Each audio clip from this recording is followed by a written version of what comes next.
Good morning. I'm meteorologist Dave Epstein. It is Thursday, the 19th of February. Let's get to the weather wisdom for today.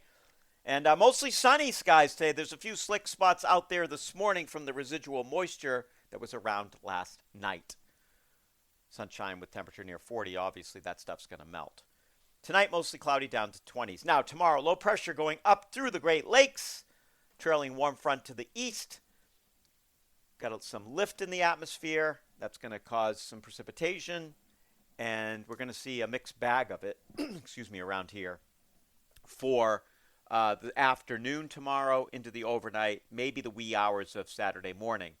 Right now, I'd say if the warm air comes in aloft fast enough, then we're going to see a quick change, and there'll be a coating to an inch or two in Boston. If the warm air holds off, we're going to see 1 to 3 inches of snow around Boston with 3 to 6 to the north. That line is going to fluctuate a little bit. I'm going to take a look at things here later on this morning. I'll get a map up, and you'll know which side of the equation that is in. But the bottom line is that afternoon travel Friday and Friday night could be slowed down, so be aware of that.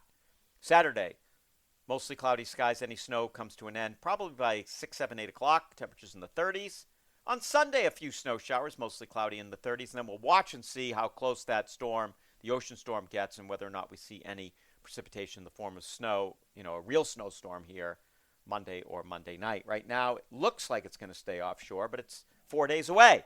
So we got to keep an eye on it, and then it's just cold thereafter. I do think we're going to start to see some moderating temperatures later on next week. We'll see what happens. But boy, the cold has been, even this time of the year when we typically get some of these days near 40 degrees, we're still not really having any big warmth. So we'll see how things pan out as we get closer to March. Have a great morning, everybody.